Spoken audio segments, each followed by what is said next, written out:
Good morning, students. Today I am going to continue my lecture for +1 Arts, Political Science, and the name of the chapter is Elections and Representation. Here we are going to revise the chapter thoroughly.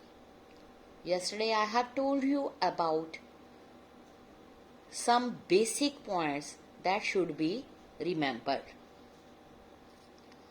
Now let us start with another topic for revision, that is election system in India. Election to the legislature and local government bodies are held periodically, usually अगर हम बात करें after a particular period of time. India is a democratic country, and in India the elections are held after every 5 years. But if we talk about the general elections, these elections are held after every 5 years, but there are some other type of election that are known as midterm elections and bi-term elections.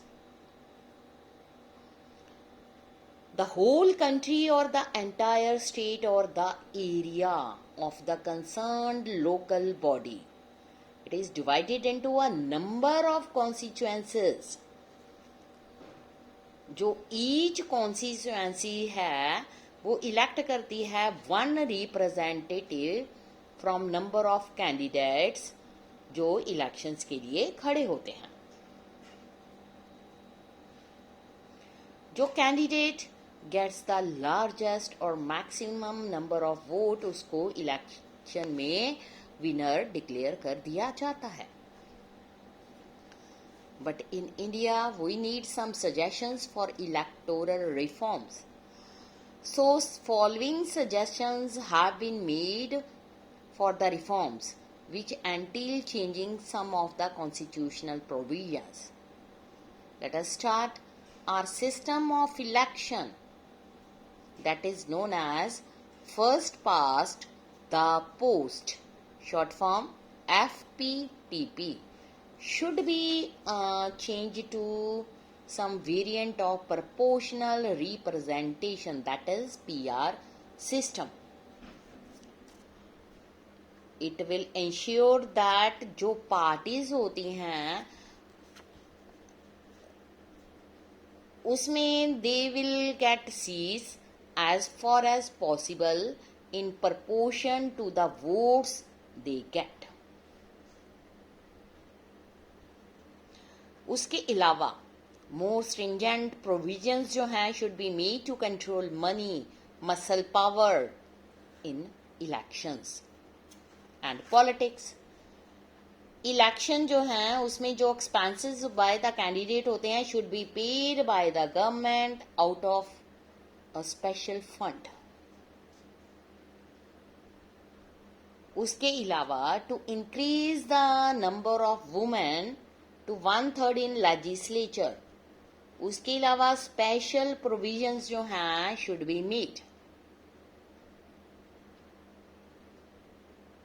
Person with any criminal case उसको completely barred from contesting elections even if their appeal is pending before a court. उसके अलावा there should be complete ban on the use of caste, religious appeals in the campaign. जो functioning होती है political parties की should be regulated by the law. इस बात को ensure करने के लिए that they function in a democratic and transparent manner. उसके अलावा यहाँ पर कुछ ऐसी भी चीज़ें होती हैं जिसको कंसर्न करना ज़रूरी है. इन इंडिया अगर हम बात करें we see many inequalities related to class, caste, gender, religion. How successful do you think is universal adult franchise? As you know that in India, every citizen who attain the age of 18 years have the right to give the vote without any discrimination.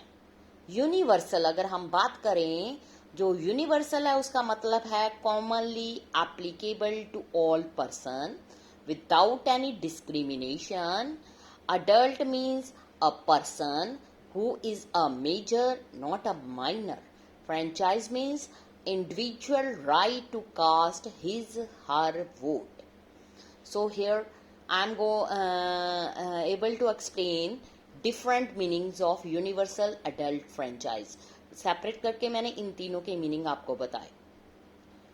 जो universal adult franchise है, इसका मतलब है कि दस means a system जिसमें all adult man women जो हैं विदाउट एनी डिस्क्रिमिनेशन उनके पास राइट होता है वोट डालने का इन द इलेक्शंस. बट जो ऑल अडल्ट्स होते हैं डू नॉट इंक्लूड, इसमें यह भी कहा गया those who are legally bland from voting. In many ways अगर हम बात करें, यूनिवर्सल अडल्ट फ्रेंचाइज जो है provided opportunities to people participate in the election process. Means despite differences of class, caste, gender, religion. ये भी एनरिच्ड किया जाता है कि जो हमारी डेमोक्रेसी है by giving equal opportunity to all persons. Today अगर हम बात करें, पीपल जो हैं ऑफ ऑल कास्ट क्लासेस उनको अपॉर्चुनिटी प्रोवाइड की जाती है वोटिंग राइट के लिए. हाउएवर अगर हम बात करें, we can not say that inequalities जो हैं हमारी सोसाइटी में हैव कंप्लीटली गॉन. जो पर्सन्स होते हैं अलग अलग कास्ट, क्लास, जेंडर को बिलोंग करते हैं, स्टिल उनके साथ डिस्क्रिमिनेशन हो रहा है.